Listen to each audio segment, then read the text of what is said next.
Le manoir de Coët-Candec a été probablement construit entre 1550 et 1570 sur un territoire situé à 15 km de Vannes, sur une hauteur et entouré de terres agricoles.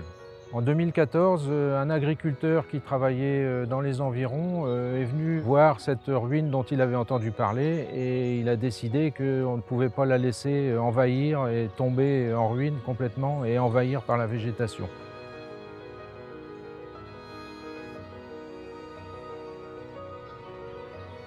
Il a décidé avec quelques amis de créer une association qui s'est appelée les Amis de Coët-Candec. Et dans un premier temps, le but était qu'il n'y ait plus une pierre qui tombe. En commençant les travaux de débroussaillage, d'enlèvement des pierres qui étaient devant le manoir, on s'est aperçu que le monument méritait beaucoup plus et qu'il fallait vraiment le sauver et voir le restaurer, ce qui est en train d'arriver maintenant.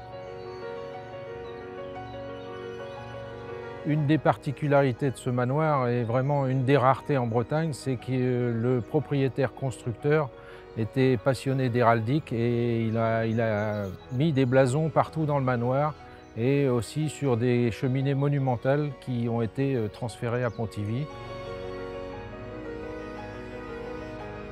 Pour pouvoir restaurer ce manoir, il fallait évidemment de l'argent et nous avons commencé à faire des visites pour que la population locale puisse reconnaître qu'il y avait un monument qui méritait d'être restauré. Le budget global de la restauration, c'est-à-dire stabilisation des murs du manoir plus reconstruction totale de la tour d'escalier, se chiffre à 310 000 €. Nous sommes aidés par tous les institutionnels et puis nous avons des aides par la mission Berne puisque nous avons signé une convention avec la Fondation du patrimoine. Le budget a été complété très heureusement par la Fondation France Bois Forêt. Celle-ci permet de financer à hauteur d'un peu plus de 20% toute la partie menuiserie charpente.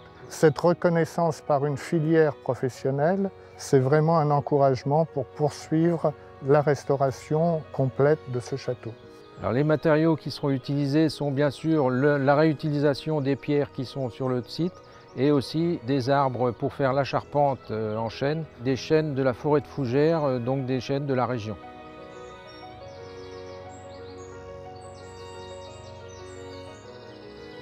Concernant le devenir du manoir, il est évident qu'on reconstruit un manoir parce qu'effectivement, on considère qu'il a un passé historique qu'il mérite, mais aussi il faut considérer qu'il faut faire vivre ce manoir. Et donc, dès le départ, on a considéré que ce manoir devait avoir une portée au niveau des animations culturelles nécessaires pour faire connaître et apprécier le château.